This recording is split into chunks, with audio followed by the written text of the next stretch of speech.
Embrace your disenfranchisement, ladies and gentlemen. Disenfranchisement. This is one of the most powerful weapons in the world. And if you do not learn to embrace your disenfranchisement, it will be used against you. This is probably the key, I think, to Hitler's success. And the only way that you would have a ripe enough atmosphere to weaponize disenfranchisement is that you would need a liberal left to goat you along the entire time. So in a way, the disenfranchised is made from both sides. The left is telling the white man, be disenfranchised. And the white man is like, I'm disenfranchised. And it's the same kind of phenomenon we have with the ego, where really what's happening is we are ashamed to feel disenfranchised. We're ashamed of it. You could say this is by design, but that's slave talk. That's what slaves say. Wow, this is by design. This is by design. They set it up this way. And that's actually not even true. Turns out that if you feel disenfranchised, but you feel guilty about feeling disenfranchised, you don't actually feel disenfranchised. Not yet. You are a fledgling, right? There are fledges out there. And a lot of them are like ling-a-ding-dinging. They're fledglings. They're having baby fledges. And that these fledglings of disenfranchisement have not learned how to walk. And it's during this time when the disenfranchised are crawling that all of the fascism is up for grabs. All of the meat is there. Anyone who wants to be anyone is going to see a bunch of people on their knees wishing that they had enough energy to be disenfranchised. Do you realize what a luxury it is to have guilt about your disenfranchisement? Do you realize how many extra calories you have to have loaded in your chamber to feel those two emotions at the same time? This is luxury. The Palestinians do not feel guilt for their disenfranchisement. They say Hamas. Hamas. This is a much more righteous reaction to their disenfranchisement. It shows a deeper kind of authenticity that they have when it comes to feeling disenfranchised. I would argue that Hitler's biggest mistake, first of all, Hitler's biggest success was creating a franchise for disenfranchisement. You heard it here first, ladies and gentlemen. He created a franchise of disenfranchisement. And the worst mistake he made was expecting that everyone who felt disenfranchised actually had the to do it. Actually had the Bullocks, had the Sandras, had two Cassandras down there in your pantsas, walking around going, we ain't no yoga pants. We got some franchises down here. And this power to feel disenfranchised is really the fatherland that could only crawl. It's a fatherland that could only briefly pull itself up long enough to realize it didn't have what it takes. And that's where Hitler failed. He believed in his own propaganda. So what was the real problem there? Well, if you're feeling disenfranchised, but you don't have enough cojones to franchise yourself, you will go to a McDonald's somewhere else and have that franchisement feed you. And you will create a one-party solution, a singular solution that solves it all. and you will take the very fine tuning that the left gave you.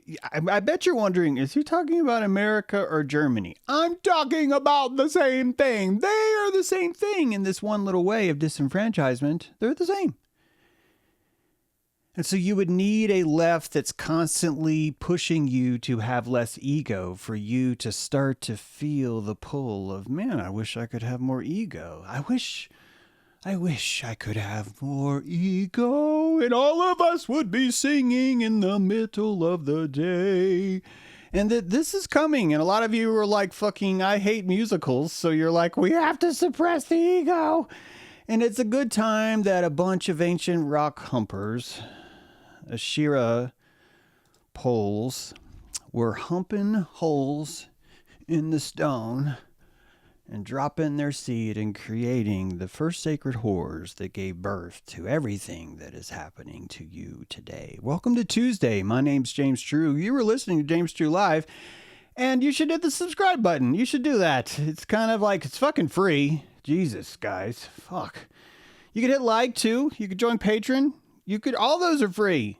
All of those things are free. We had a wonderful discussion last night.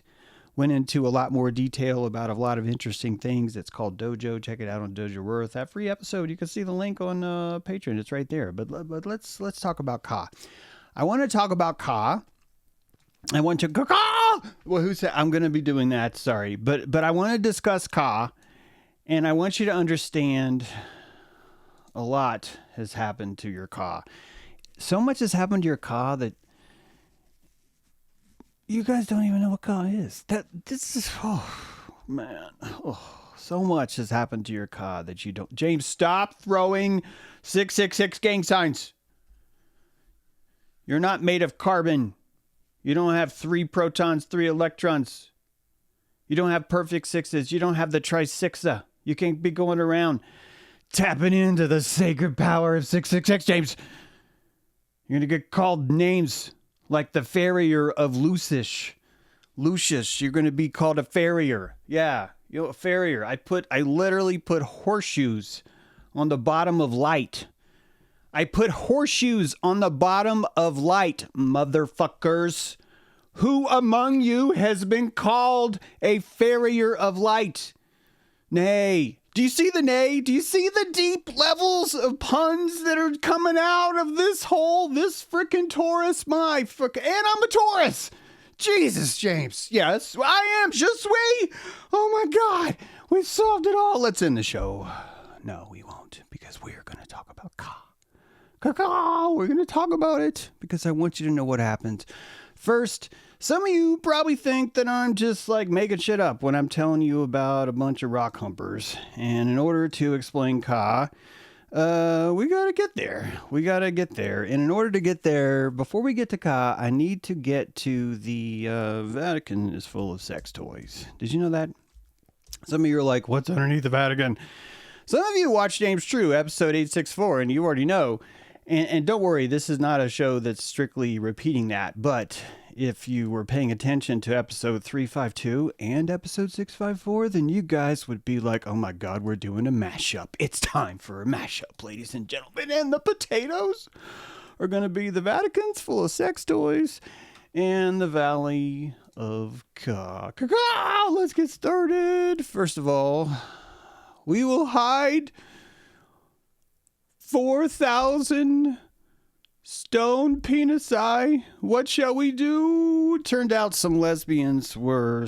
I'm making up the part that they're lesbians. I please allow me the ability to add one little literary part to this story that I think just kind of makes it cute. I hope you don't mind, okay? And if there are any lesbians in the audience, speak now. Or forever hold your peace. Oh, that was probably a low blow. Forever hold your... James, stop it. Okay, look. Okay, the true part is... Yeah, the true part here is that archaeologists were in Rome and they were digging under a giant urinal. And Urinals are pretty gross unless they're like 4,000 years old. And then when they're like 4,000 years old, no, okay, not 4,000. I'm exaggerating. 3,000, 2,500 years old, right? 2,500. James, get with it. 2,000 to 2,200-year-old urinal. 222. This is P. No, wait, that's 1. Never mind. The urinal's full of like stuff, and they're studying it, and they sent 2 lesbians to study it. And these 2 lesbians are in the urinal, and they're like cleaning stuff up, and they're like, "Oh my God, I found something!" And they pull it up, and it's a phallus, and they're like, I think you found a phallus," one lesbian says to the other, and she's like, "Oh, well, as an archaeologist, I can't find this disgusting. As a lesbian, I can't find this disgusting. This is clearly an academic, scholarly thing, so I will put it over here and tag it." And then she's like, "Oh, that was close." And then she looks down, and there's another phallus there. She holds her line.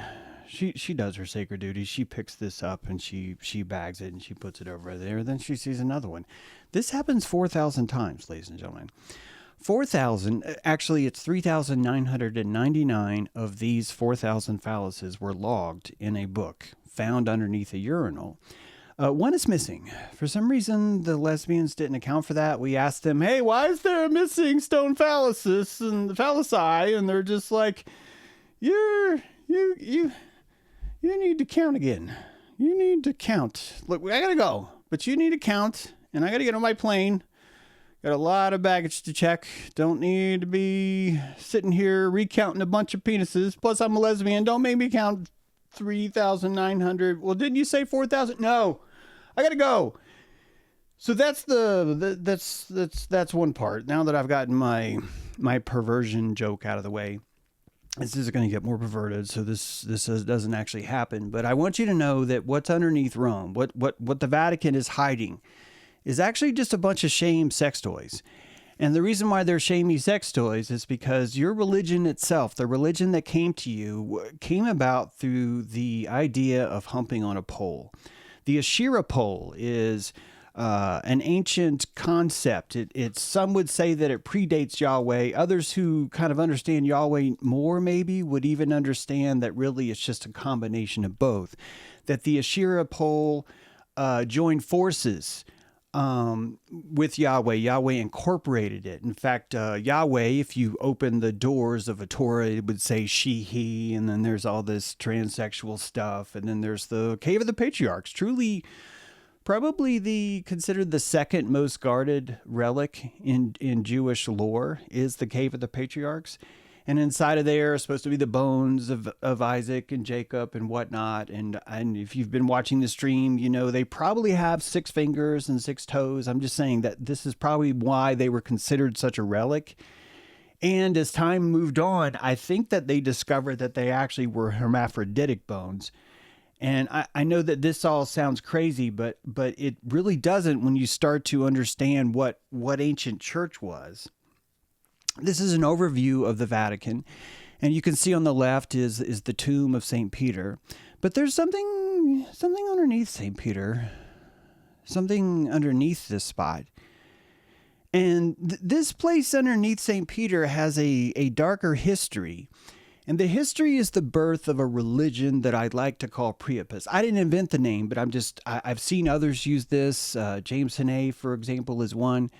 James Hannay Smith, Byantine. I'm gonna have to put this book in the show notes. You're gonna love this book though. But these guys coined the phrase Priapus, and Priapus would be basically a sort of pagan, almost proto-pagan worship of the phallus itself.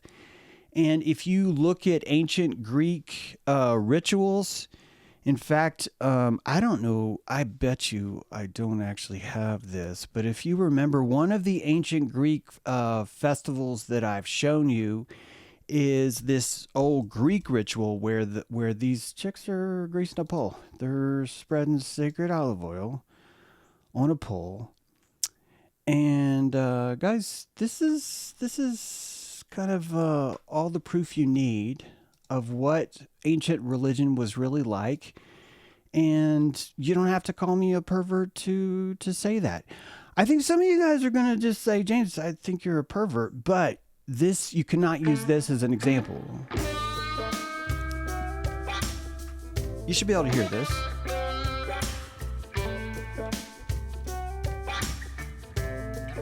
Okay, I will admit that I've added the music, but you're actually looking at one of the most respected museums in Greece reenacting in the most historical way possible the ancient ritual of the pole. I did add the music, I admit it.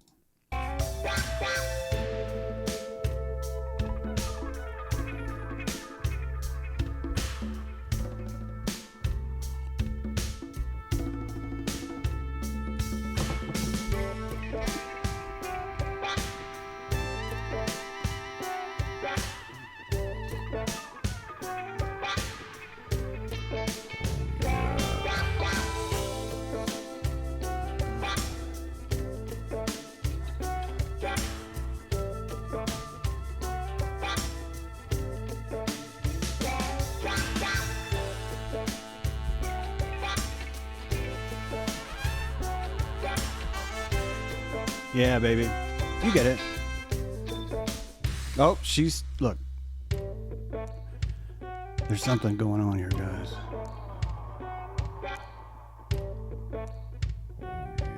Mm.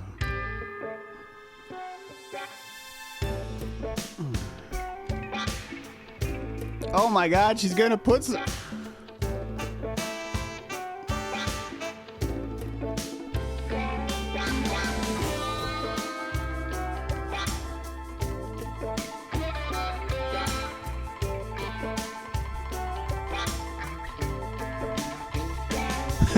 Conjuring. That's right, Conjuring. You guys get it. It's actually not a joke, though. It's actually not a joke.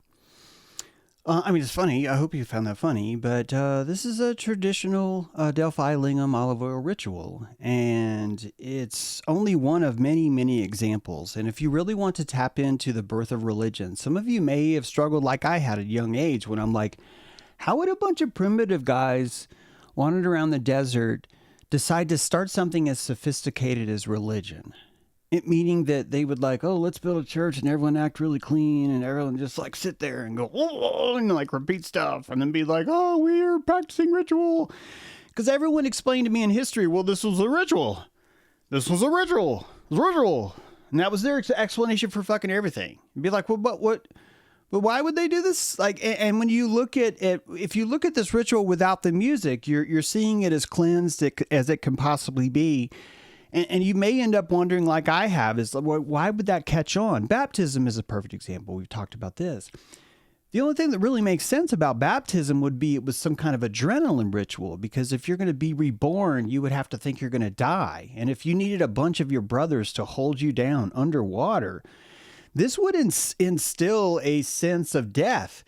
The death itself would release the DMT to give you an epiphycal experience. And that epiphycal experience could be used to cleanse and outmodulate the trauma or shame of anything else that's still in your system. Whether it be the time you bashed your friend Abel with a rock, whether it be the time that you raped some woman named Ophelia, or the time that you were raped as a young boy in the middle of dinner. These things would be in your system, and you'd be looking for some kind of religio, some sort of ritual practice, a medicine, a kind of pharmakos to escape the pain and terror of everything that had happened to you. And if your consciousness was just coming online, if you were living in a city where fish paste was a staple of everyone's life, you'd be getting these nutrients that would allow this tumor to grow enough to develop the concept of shame, the power to regret, the wishful escape from things like gluttony or lust. And you would find that these previous worship of the stroking of the pole would no longer appeal to you.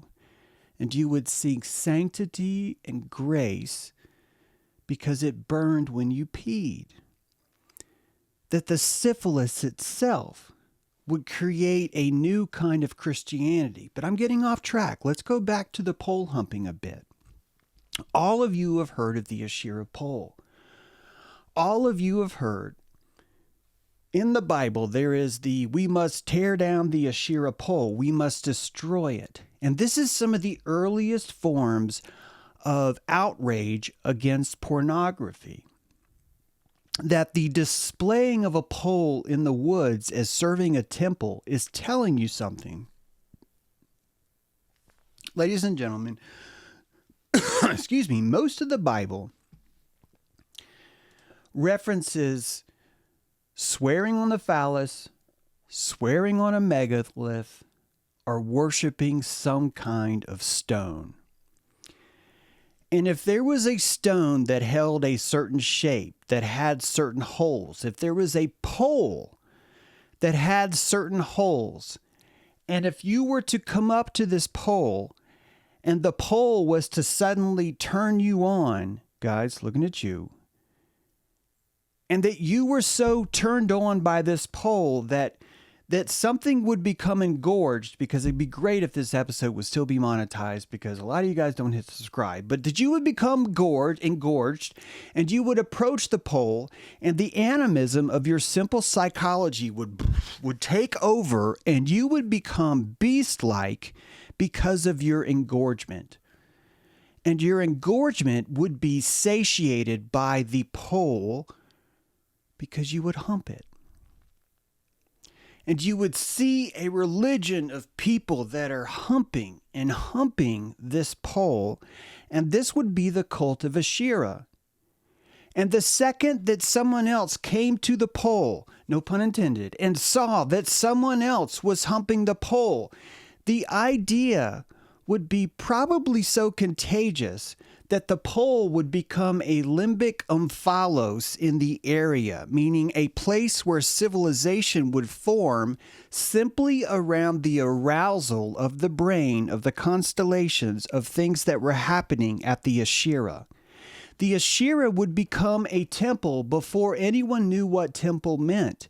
It would become a place where men would turn into sexual beings.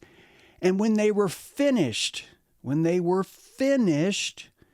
would feel resolved. Their quest for immortality would be satiated temporarily. The engorgement that occupied them would act as a kind of eraser on the chalkboard, and you would be able to clear all of the trauma that happened to you last Tuesday and just get your rocks off. Just hump that pole. And you would find that people would start swearing on this pole because it would absolve them of things. That the absolution came from the release of the sacred light cake. The combination of juices inside of you, some that you do not see until you enter into this animalistic arousal, would serve as a kind of sacred place. And let's not forget the women.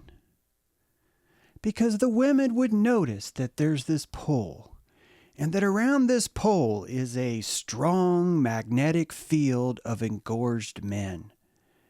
And the women could come to this pole and offer their alms and feel the power of having a stargate between their legs, and that power would be worshipped, venerated, and maybe even under certain circumstances kept safe. I'm using safe here in the terms of predictable. Predicticality gives civilization its wings. The ability to predict when the next impropriety occurs, believe it or not, would give you a sort of psychological stability. Additionally, you'd probably find food. You'd probably find shelter. You'd probably find camaraderie. All of these things would exist around something as simple as a hole in a tree. And that as the Asherah poles are found, you're noticing this is a nodular technology that's springing up in different places. And some places have bigger poles than others. You know what I'm saying, ladies? And that some of these poles would actually be rocks. And upon this rock I shall build my church. And that church will be buried in the shame of thousands of Asherahs that you could keep in your pocket. And that the church itself would be built on the pure masturbatory nature of people itself. And the reason why churches, especially Catholicism, has pedophilia is because the very foundation of Peter itself is the worshiping of the phallus on the sacred rock. That one would find their sacred phallus, their engorgement, by visiting the sacred rock. Sex itself would become a kind of Mecca, a Hajj into ecstasy. These are just some of those Priapus items, and Prince Andrew was very captivated by them. This is actually in the Vatican. These are some of these items. And that this is a very, very engorged Priapus. And that this phallus in the lupanar, found in this mosaic of 79 CE, this wall painting, mural. Hey, Merle, get over here. What? Stop calling me you. It's Merle. My name's Merle. And that there's a reason why the beds in the lupanar aren't beds. Guys, this is a bench. This is a poking bench. It's a pinch. It's a bench for getting on your knees. It's a bench for worshiping the sacred whore that you hope is a sacred virgin. You hope it's a sacred virgin. And most of psychology, most of civilization was built around sex. It required sex to build it, and it still does. Churches require sex for you to be there. They're fertility cults. This is St. Paul's Pillar. This is one of them. This is a masturbation rock. And you would find this masturbation rock and start humping it. And the people around you would probably cheer. They would probably cheer. They'd go, dude, you really had a good Priapus going. They would watch you manifest the power of Priapus. That's all. They would see it rise. Then we have the idea of Medusa.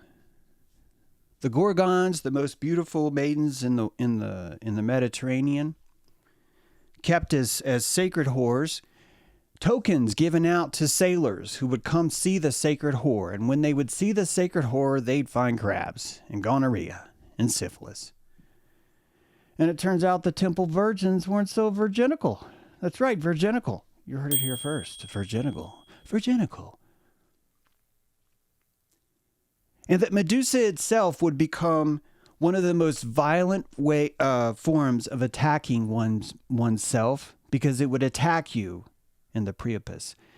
And the idea that men would be turned to stone when they see Medusa is so easy now to understand, that men would become engorged by the beauty of Medusa.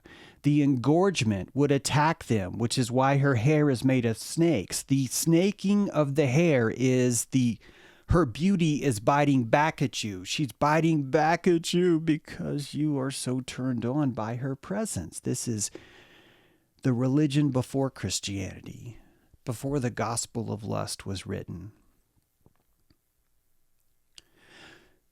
The Old Testament mentions humping megaliths a lot, but it also mentions swearing on the phallus, and that you would take your hand and place it on the thigh of your patriarch to swear allegiance to him. And this would be you acknowledging the size of his Priapus, the size of his power. So Medusa is the rise of no. Medusa is the rise of abstinence. that STDs, my friends, were Gaia's way of programming the brain to develop the ability of abstinence. And abstinence is truly at the heart of what made Christianity such a revolutionary idea in Rome. Because before this idea came around, everybody was humping rocks. And that was a kind of existence. I want to remind you that every full moon, some sort of massive group, some would say orgy, I think it's probably more just like sanctioned rape would occur. And that giant dildos would be chased through the street decorated with flowers. These are Priapus. And that at the end of the day, they would aim their sights on a maiden, and whoever was caught, and a lot of these were kind of running, probably like Friday the 13th. Oh my God, Jason's coming. Oh my God. Oh my God, Jason's coming. Oh my God. It's probably a lot of that, I'm guessing. And that this ritual was necessary because the psyche did not have enough juice to stay online all the time. It needed this kind of release valve. So now you know why the moon's there. It's there to constantly be pumping that action to get you to the other side, to survive enough for you to develop your own taming of the snake. Constantine 307 through 337 AD. This coin is the taming of the snake. It is the acquisition of self-abstention. The ability to say no. That sounded dramatic, but I just couldn't think of the word. Just trying to be honest. So do not set up any wooden Asherah poles beside the altar to build the Lord your God. Meaning, it's not going to work, dude. Look, you're not going to be able to have... It's specific to this, not because there was a war against women. It wasn't the women. They were fighting against it. Guys, it burned when they peed. It burned when they peed. They're going to blame you for that, women. They're going to be like, you did this. You made it burn when I pee because your sacred Medusa lips bit me when I was most vulnerable. And I'm going to send Perseus to fucking kill you because damn, that burns when I pee. And this is all it took to change, to create a new kind of religion. Break down their altars, smash their sacred stones, cut down their Asherah. This is all about, we got to turn Priapus on its knees. And so you lost the old gods. Calvary, what is Calvary? From Latin calva, bald head, ladies and gentlemen, the skull. The skull that comes poking out of the turtleneck sweater that is ancient Rome. The Aramaic word for the place of the skull is Golgotha, which is derived from the Hebrew word Golgoloth. Golgoloth means the round thing on the top of the body or the skull.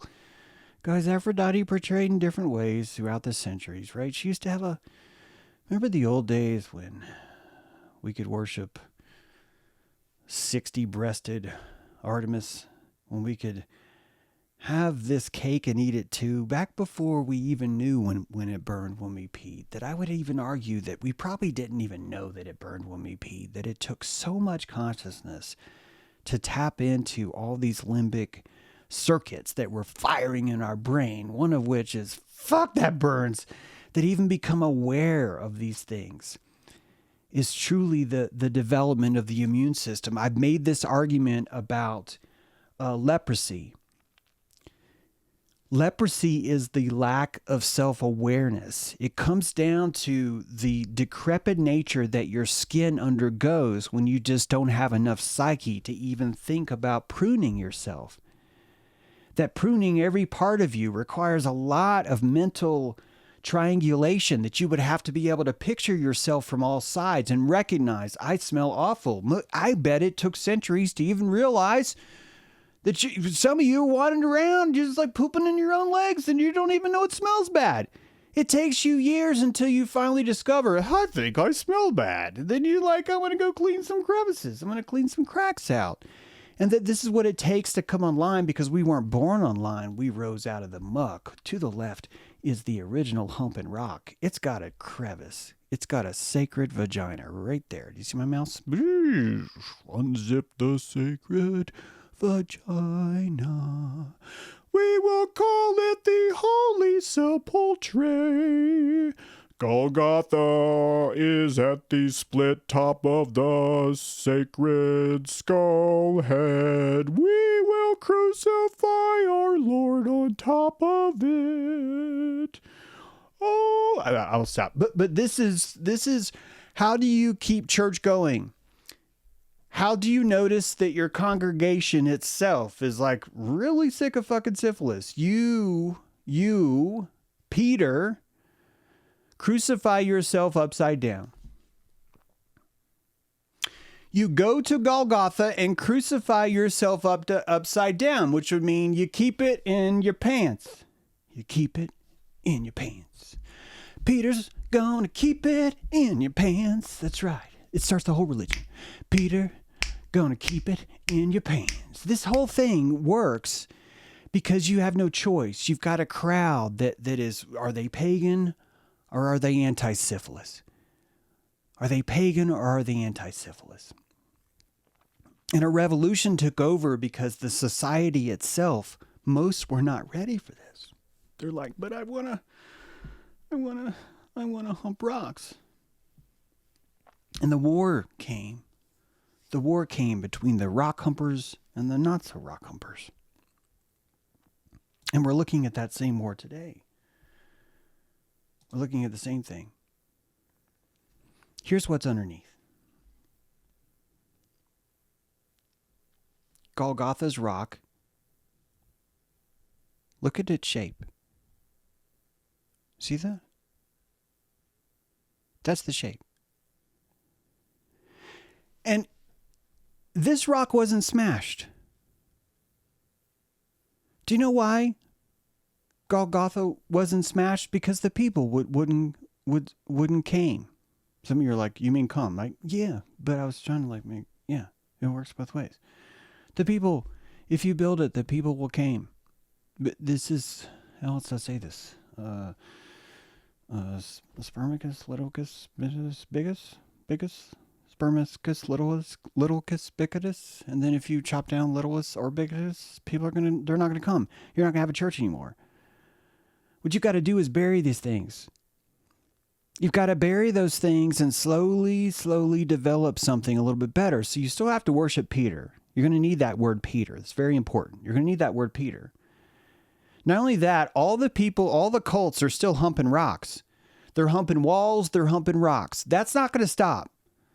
All you need to do is just invent a reason why. They're not humping rocks, James. You're anti-Semitic. Those guys are not humping that wall, James. They're not wall humpers.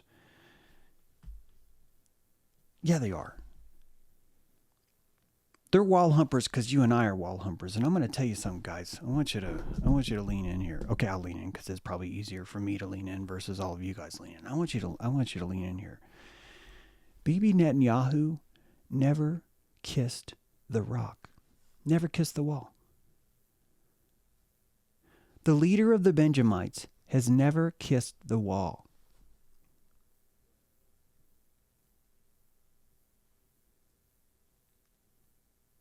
Every president has kissed the wall.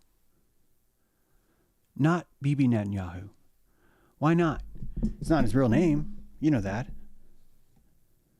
That's not his real name. Benjamin's not his name. He chose that name because Benjamite is who he's working for, the Benjamites. This sacred rock is really important because the history of Priapus goes all the way back to Asherah.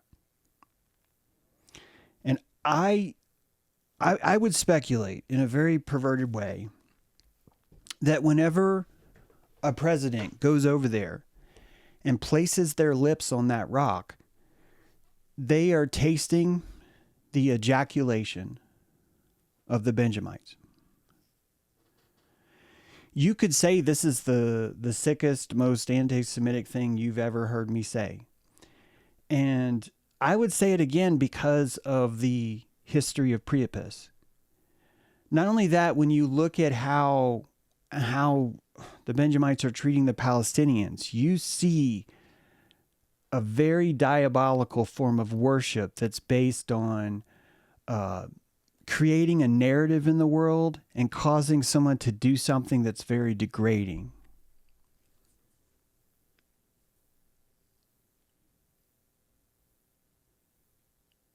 Yeah. You know, that wall is obviously not even accurate, right? That that wall is not sacred to them. And it's not sacred to them because it's used as an instrument for this very purpose. Because when Christianity was invented, you now had an avenue for lust that was not being satisfied, which is why you would need to invent things like pornography. You would need to invent things like whorehouses, because the very foundation of the church is now built on abstinence for good reason, because the syphilis, man, it burns when you fucking pee. And if you cannot develop a social structure to help yourself survive through these times, you're going to have a really hard time. It's more than a hard time. It's going to burn when you pee when you have a hard time. And so the very sacred parts of your religion are now exploitable. They're exploitable. And there's really only one thing missing. The only thing missing is the truth. The Ka itself. The book of Samuel, the Ark of the Covenant, was stored at Kiryat Yearim for 20 years after it was returned to the Israelites by the Philistines, who had captured it in battle, and their dismay was smitten with the disease. Why were they still smitten with the disease? We stole their ark. Why are we not smitten? Why are we still smitten? We have their power source. And that power source was the knowledge of nunnery. It was the knowledge of cleanliness. It was the knowledge of the sacred whore. You treat the sacred whore like a sacred virgin, and it doesn't burn when you pee. This is the oldest religion that you and I would be able to equate to modern Christianity. That if we can treat the sacred whore like the sacred virgin, it will not burn when we pee. This is the most rudimentary proto-form of Christianity you will ever find, and it has nothing to do with what you've been told, because the shame of what it takes to look back in history is too much. And God bless those lesbians, because they documented all 4,000 of those phalluses in stone and wrote it down and said, this is the truth, even though this was a disgusting trip for us and we'll never be the same. And stop asking us about the one missing phallus. I told you there was only 3,999. This is the temple of the rising snake in your pants. You would drop your anchor, guys. You drop your anchor on the wet, wild Gorgon sister island. These things are realer than we think, because the birth of religion was something that happened long before we even had a word for it. That it wasn't until about 300 AD, I'm almost positive that's correct, that we started calling it religio, that Cicero coined that term. BC, I think. And so you understand that the pedophilia is built into the church, because the sacred idea of what brings people together is where the sex is. And if you're going to have a church that venerates being a virgin, then to reach that virginity to its umpteenth level means you're going to start worshiping pedophilia. These are the leaders. The pedophiles technically are the leaders of a church that's worshiping what is considered virgin. There's nothing more virgin than youth. And so if you're building a golden temple that calls the holiest of you above the law, or a conduit to the law, they would feel their power by partaking of the one thing that no one else could. And this is the pedophilia. So the humping of these rocks is still around today. The ritual where people are asked to debase themselves in public is still here today, because that gets you off. If you're a Benjamite and you've been practicing terror for years, that's going to get you off. That's going to feel so good that you're going to want to keep doing that again and again and again. And if you are living inside of religion that has made you susceptible to your addiction to sex, and the only thing you can cling to is how clean you are when you're not, and you're still meeting people on Grindr, you're still partaking in things that you think you should not, you're thinking maybe you're you're a homosexual or someone else is, and that these deep tremors that are inside of you are looking for a way to get out, which is why I brought this up talking about franchisement. That this would truly be the heart of what it's like to franchise something. And this is just Christian nationalism, isn't it?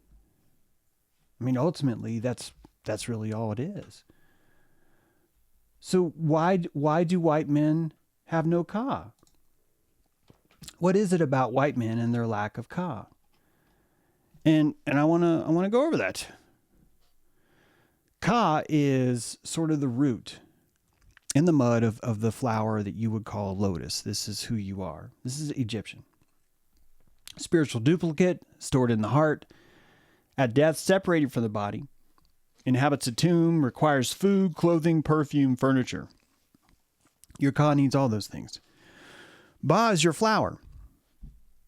It's the flower above the surface. It floats on the water. It looks really pretty. It looks like it's the entire thing. You would look at a lotus, and some of you might think, oh, look at that. That's the entire thing. But no, it's got a umbilical cord. And that umbilical cord is going all the way down into the mud. And the root ball that feeds that ba is your ka. This is your complete life.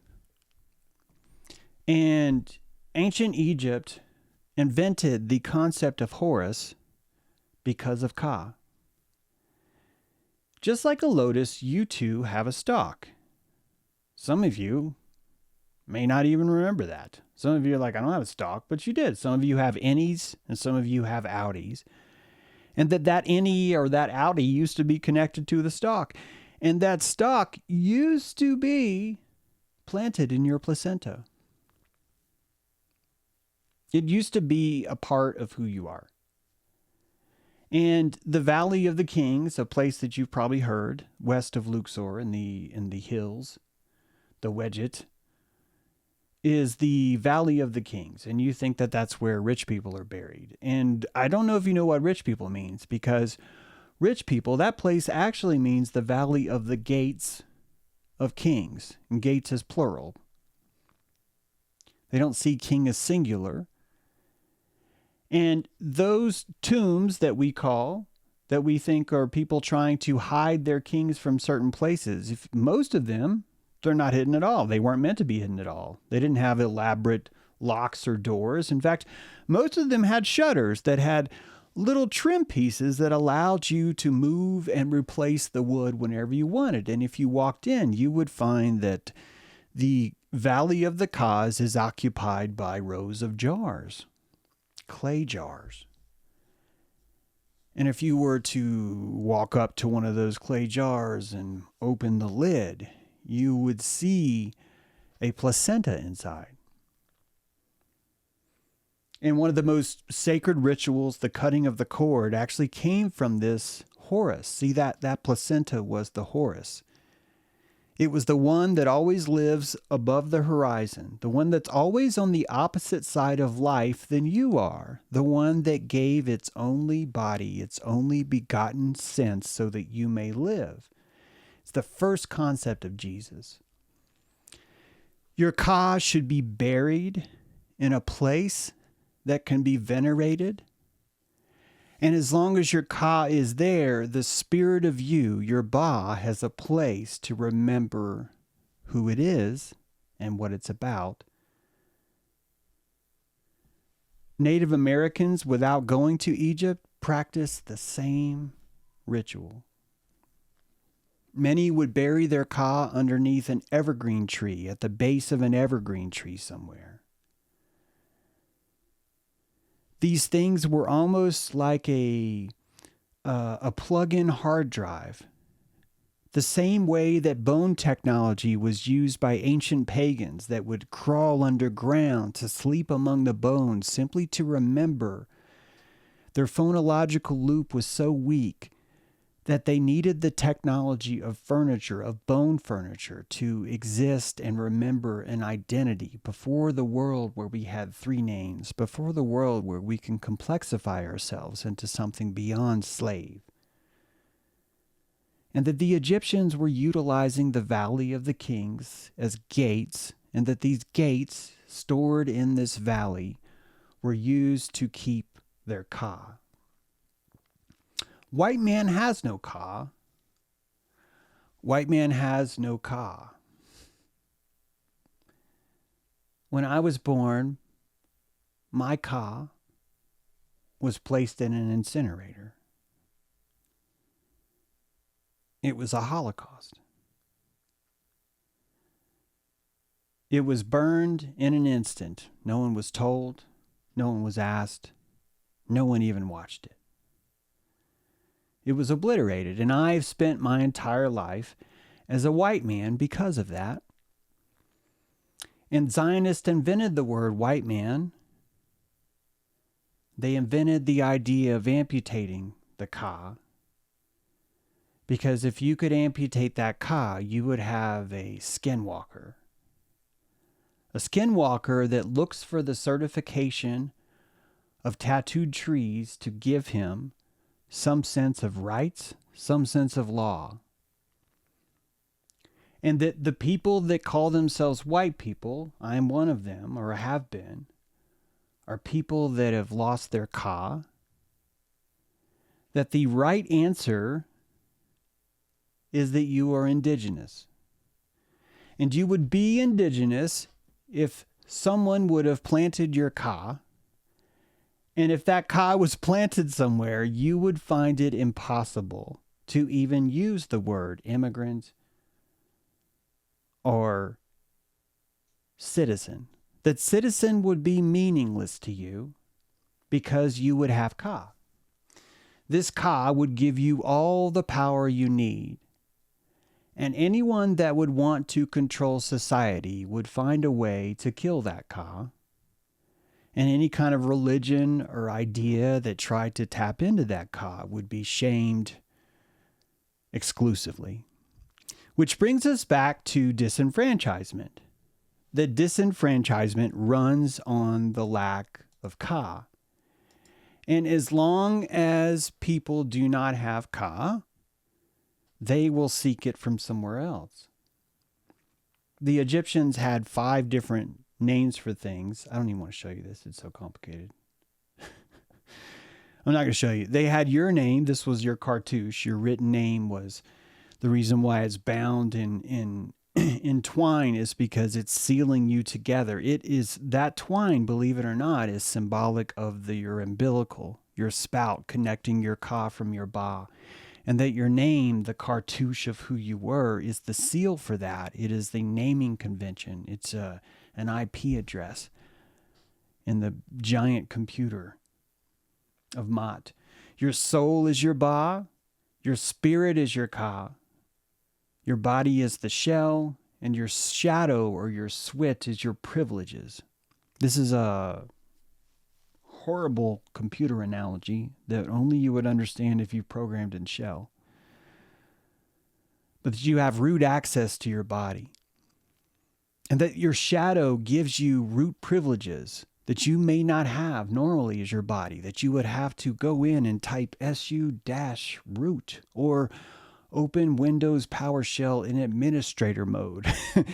And that if you enter your root password, then you really are utilizing your shadow. So your body is your shell, your spirit or your Ka is really your PID. Oh God, don't do that. Ugh. Programming ID is sort of like, James, stop it. You're gonna kill them all. Don't do that. Don't do that. The Valley of the Gates of Kings, though. Valley of the Gates of Kings. Why hide 62 dead pharaohs in the exact same valley as the last guy? This is the question I ask. Here's Luxor Temple. It's a 10-kilometer walk if you follow the road to get there. And so the Temple of Man is purposely right next to, on the other side, it's very important, Horus is on the other side of the Nile. The Nile is life itself. Horus is on the other side, and he's at the top of the mountain because Horus is above you. Just like your placenta is above you and you're suspended from the cord of your placenta, so too is your Ka stored in the Valley of the Kings. And this is a wedget, which means a runoff. That's the word for runoff. This Valley of the Kings is more than a valley. It actually dumps energy, psychic energy, falls through the Valley of the Kings, filters around its ridges. Through the tomb of Ramses was one of these places, wrapped around the mortuary temple of Seti I, and poured itself into the Nile at Karnak and Luxor. And that this concept is such a crucial concept, and it's been stolen by the same people who stole the religion of Egypt. James, nobody stole the religion of Egypt. Everybody's got... That's not true. That the Temple of Luxor, as we discussed, has the symbol, these symbolic chambers of the Holy of Holies, the holy place, and then the outer temple itself. And that one would enter into Luxor the same way one would enter into Solomon's temple or the tabernacle in the wilderness.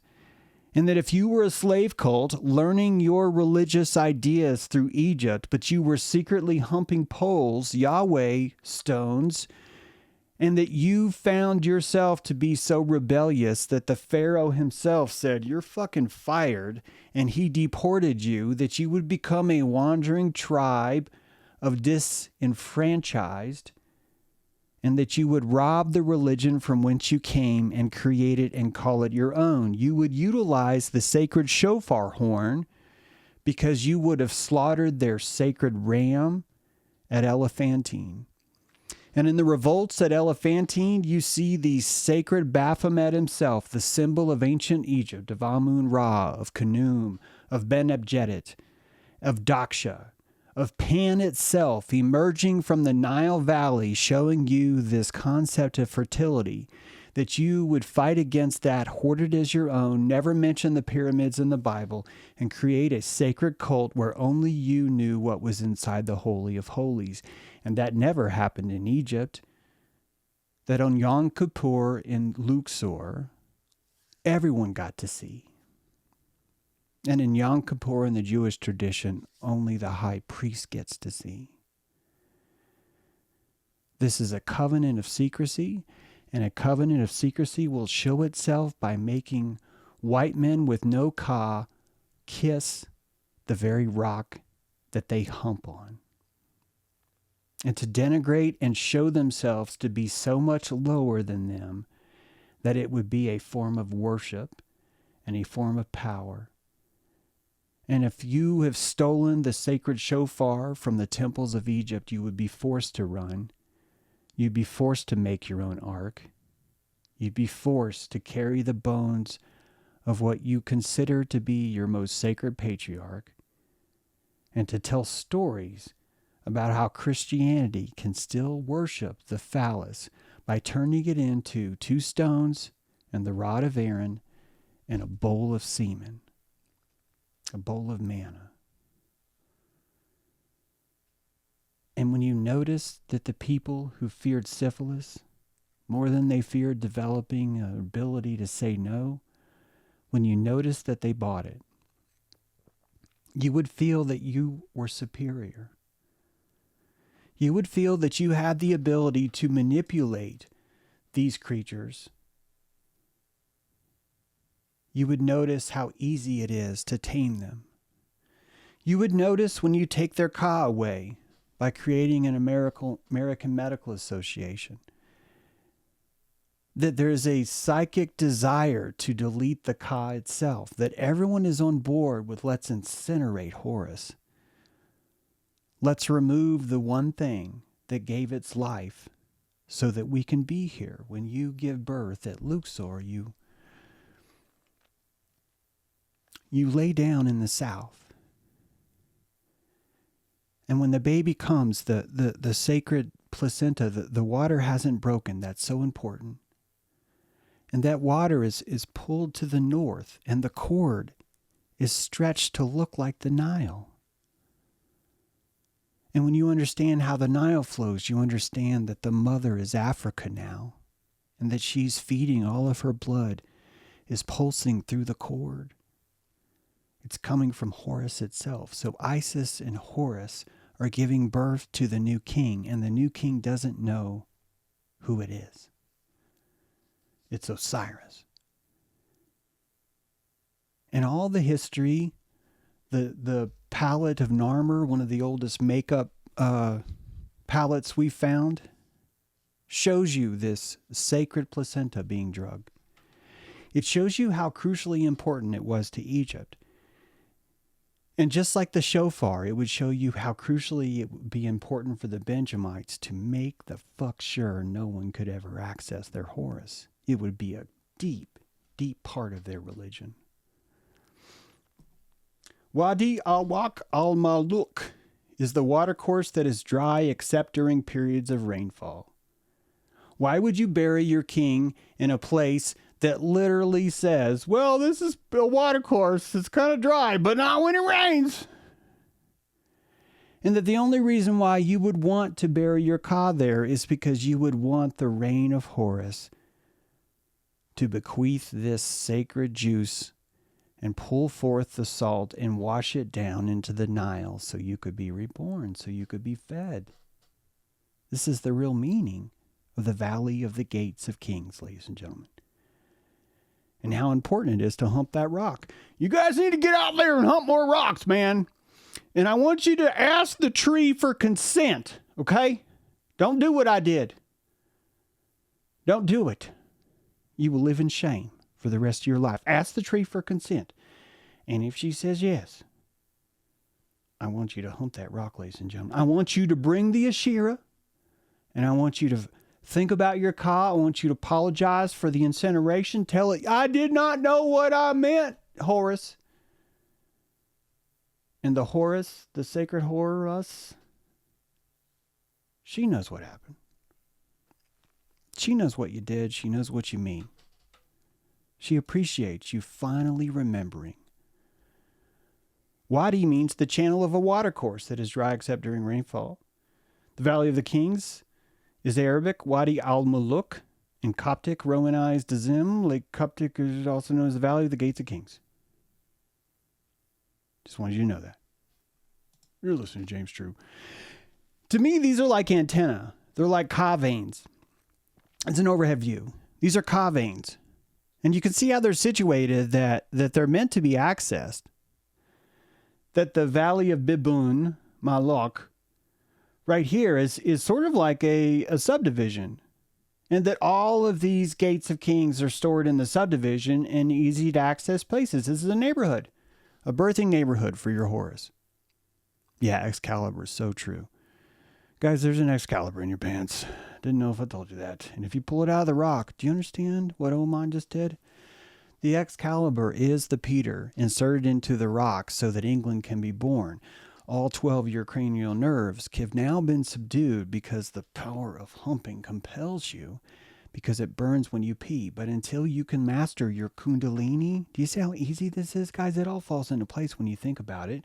If you master your Kundalini, you do not need to shame your snake. You notice that the snake was the birth of your power the whole time. What scares you is that it burns when you pee. And it scares you because you will not recognize the sacred virgin. You will not abstain during the month of Pisces. You will not abstain, which is the meaning of the word nun, this sacred fish time, where all is clean. If you show that, you will have your cake and eat it too. This is why Thebes means scepter, wasit. The scepter, but no, not the phallic scepter, that Egypt itself, if you want to know the truth of what Priapus is, it's really the worship of the lotus. Isn't Priapus the worship of the lotus? That you have at the root something underwater, it's deep in the mud, a desire, an urge, and the urge sprouts forth, and the sprout rises until the surface, until it flowers in a beautiful white thing. And this flower gives birth to consciousness and all creation. The scepter itself is the lotus that looks like a staff. Luxor Temple, Ipet Resit, unlike the other temples in Thebes, is not dedicated to a cult or god or deified version of the king. Instead, it is dedicated to the rejuvenation of kingship. It may have been where many of the pharaohs of Egypt were crowned. It is a centerpiece of the Opet festival, where the sacred barge of the Theban triad travels from Karnak to Luxor. What is the Theban triad? the Father, the Son, the Holy Ghost, is Adam and Eve and your dead Horus. That the placenta dies so that you can be born. Horus dies so you can be born. This is the original Trinity. And it was brought down on a barge and walked into Luxor Temple. And on that one day, if you were worshiping in Egypt, you got to see. This is the principle of potlatch. Hey, come over. I'm going to show you my gold. Oh, shit, man. You never show your gold. Yep. But I like you. I trust you. I'm going to show you your gold. Then you go over there and you realize it's just a bunch of porno magazines. And you're like, why are you doing this? He's like, because I like it when someone watches me. I like it. That's why awakening, the awakening is the finding of this self, that you cease to be a puppet of the state. You've tapped into the core, the root, the ka of who you are. And you're no longer made of wood. You're made of the spirit inside of it. And that you would die so that your body would be born too, really. That's what's happening. These are ancient memories stored, kept, because there's a spirit that's still alive. These people are still alive. These mummies are still alive. Thutmose III is still alive. And one day when we've tapped into the true power of what AI will bring. I know, I'm sorry, I shouldn't call it that because a lot of you guys are like, fuck AI and the horse that rode it on. And I know, but eventually when AI comes online and all you guys stop spooging about it, you're going to understand that Thutmose III is going to have a sacred avatar that everyone in the world agrees on because it's probably built by Egypt or by the descendant, whatever. We're going to decide this is the authority on Thutmose III. And when you have that, every single piece of history that's ever been found about Thutmose III will be placed into an AI, and that motherfucker will be animated. And he will be animated precisely because his Ka is still here. That your carcass is your Ka too. And that your Ka has a cartouche on the tombstone. Why am I yelling? I have no idea. I hope you're enjoying it, though. Who the fuck knows? Why do these temples have long hallways? Why would you shape it like an antenna? I think originally they had long hallways to make room. That everyone needed room to keep their jar, and so the hallway naturally got deeper. And what they were doing was really building an antenna, an electrical conduit to remember who the fuck you were. And the more special that hole was underground, the more power it has as an antenna in your mind because you remembered it. You were there. You were there. Sometimes the Ka's not enough, so you'll have a new Shapti. And you'll make this out of wax and it will serve as the same purpose. And you'll give it a little pee-pee because it turns you on. You'll rub it. You rub it for luck. People will be like, we must make a decision. You'll be like, let me rub my penis for luck. And people are like, hey, don't do it in the boat. He's like, no, I meant by my Shabi. I'm like, oh. All right. That's fine, I guess. And then you're watching him jack off a wax doll and you're driving the boat and you're like, why is this better? Why is this? Why did I say it was okay? And you do that because society has all these things. It wants all these things. Crowley, so big into sex magic. Don't you think this is where the Silver Star of Sirius came from? Do you see the AA? This would be the one sacred artifact that tied Egypt and Priapus into one.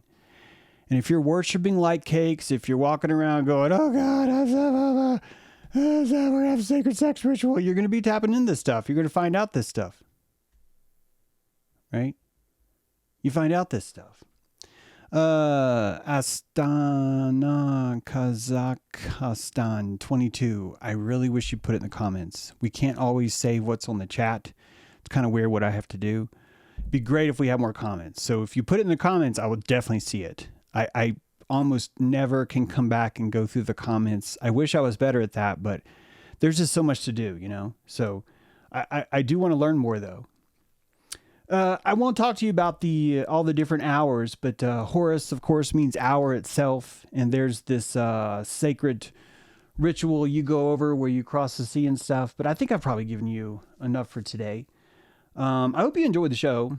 Did I really cover the idea of disenfranchisement? Because right now, a lot of people are ashamed of white disenfranchisement. And I think they're ashamed of that because they don't have Ka. They feel deep down they don't deserve to have a Ka because they incinerated it. One of the biggest powers you can find is to stop saying they and say, I incinerated it. I killed my own Horus. First thing I did when I was born is I let people kill my Horus. And Horus was dead. That guy was alive for a while, had sort of a heartbeat, had its own neurons, had its own thoughts, had its own algorithms, I should say. And these algorithms were cut out because you came here to be a white man. I think one of the most powerful things that could happen in this Civil War, this Aquarian Civil War, would be for you to utilize the fact that something's missing and find it again. I don't think you realize what a blessing this is. I don't think you realize how special it is to be a white disenfranchised man. I use man for both, sorry. That disenfranchisement is some of the most advanced psychic work you can do because you're tapping into a phantom limb, and that phantom limb is real. It's true. And you know that, and you will fulfill its shape in your mind by feeling disenfranchised. By allowing that feeling to happen, you end up restoring the golden cord. James, what do you mean restoring golden? That kind of sounds like Isis, like putting a gold phallus back on Osiris. Yeah, it is, because the original Horus, do I have this slide here? I don't. The original Horus and Mem, I think, were confused. Mem is this Egyptian god of the heart on. It's usually like a black figure. He's got like a giant schlong. And then you've got Horus, and Horus kind of looks like Mem, but the only thing different is that the schlong is actually where his belly button is. And when it's where his belly button is, you can see how Egyptians forgot its sacred knowledge, and it forgot its sacred knowledge because the priests weren't telling it to everybody. And as each civilization, as each dynasty collapses, Horus turns from the sacred placenta into a hawk, into time itself, into an avenging creature that avenges his own father's death. And it's spoiled into a case of war. It becomes a warlike symbol, the same way all of our gods turn from female into male, that it's saltified itself, that it's solidified itself in some way. And so there's kind of a natural progression of the shaming of the Priapus and turning it into something else. And then even before Priapus came, realizing that we pulled the Priapus out, that we were ready for Muladhara. We were ready for that root chakra so that we could start playing with it. A few weeks ago, I told you guys about the Horus locks, and that how, just like the rock humpers, the Benjamites keep Horus locks, but they don't know it's the placenta. That the original pharaoh would wear his hair like this to remind him of his placenta, of his Ka. Horus was on his shoulder. And that the Jewish lore didn't even know what this meant. And if they would have known what this meant, they would only have one lock, but they have two. They have two because they're trying to emulate a religion that they know is better, that they know is their master, and that they feel rebuke because they were turned away, the same thing that happened to Cain. And that this turning away is one of the most crucial things Isis has ever did to restore Osiris, that she turned these people away so she could rebuild Osiris. And the only way she rebuilds Osiris is waiting for you to show up and create the phantom limb, sympathy, compassion, and remember that you're pleomorphic and grow that bitch back again. Let's do that. Have a great day.